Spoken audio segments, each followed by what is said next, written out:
Supreme court ने चुनावी bond scheme को रद्द करने का आदेश दे दिया। मामले पर राजनीतिक प्रतिक्रियाएं भी आने लगी और विपक्षी दल भारतीय जनता पार्टी के नेतृत्व वाली केंद्र सरकार पर हमला भी बोल रही है।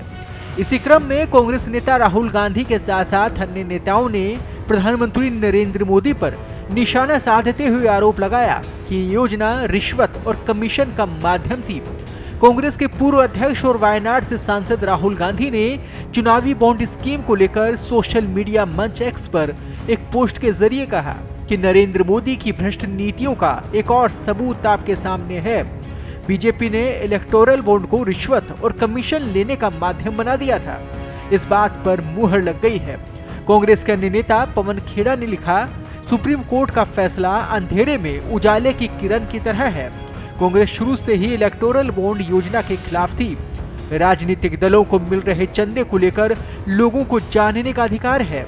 एसबीआई अब तक के इलेक्टोरल बॉन्ड की जानकारी सार्वजनिक करे, इसका आदेश भी अब मिला है।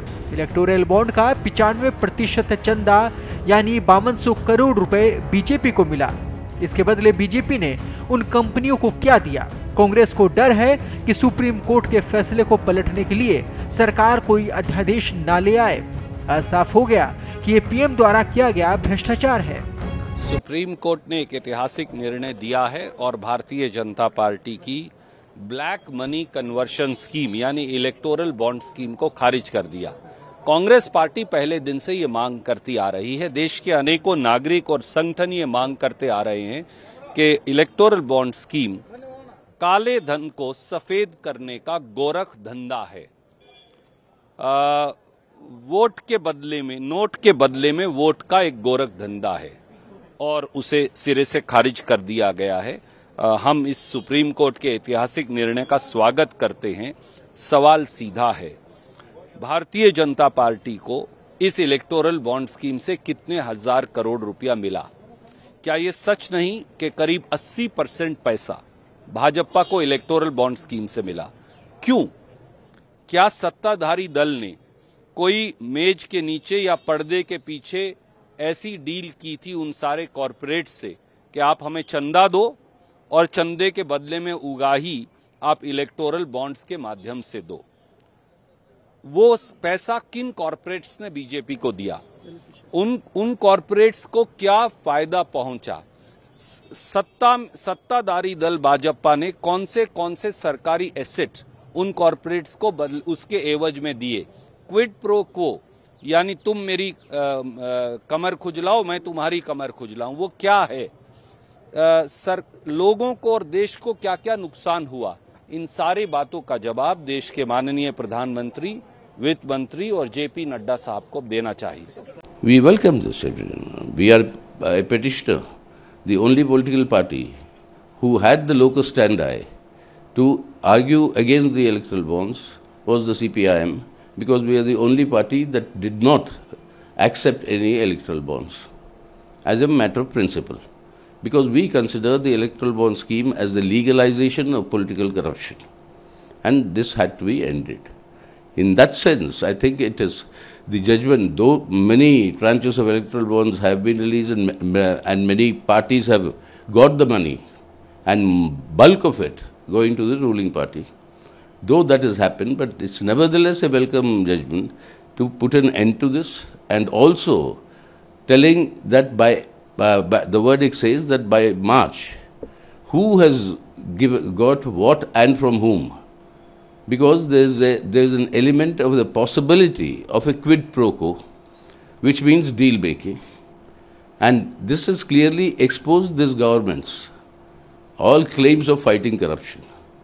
Apart from many other things, all the corrupt people from different parties are now joining the BJP, so that BJP has become a house of corrupt leaders from all across the political spectrum. But in any case, I think that this judgment is a welcome development and the exposure is necessary. Supreme court ने एक ऐतिहासिक निर्णय दिया है और Bharatiya Janata party की black money conversion scheme यानी electoral bond scheme को खारिज कर दिया। कांग्रेस पार्टी पहले दिन से ये मांग करती आ रही है। देश के अनेकों नागरिक और संगठन ये मांग करते आ रहे हैं कि इलेक्टोरल बॉन्ड स्कीम काले धन को सफेद करने का गोरख धंधा है। वोट के बदले में, नोट के बदले में वोट का एक गोरख धंधा है और उसे सिरे से खारिज कर दिया गया है। हम इस सुप्रीम कोर्ट के ऐतिहासिक निर्णय का स्वागत करते हैं। सवाल सीधा है, भारतीय जनता पार्टी को इस इलेक्टोरल बॉन्ड स्कीम से कितने हजार करोड़ रुपया मिला? क्या ये सच नहीं कि करीब 80% पैसा भाजपा को इलेक्टोरल बॉन्ड स्कीम से मिला? क्यों? क्या सत्ताधारी दल ने कोई मेज के नीचे या पर्दे के पीछे ऐसी डील की थी उन सारे कॉरपोरेट से कि आप हमें चंदा दो और चंदे के बदले में उगाही आप इलेक्टोरल बॉन्ड्स के माध्यम से दो? वो पैसा किन कॉरपोरेट्स ने बीजेपी को दिया?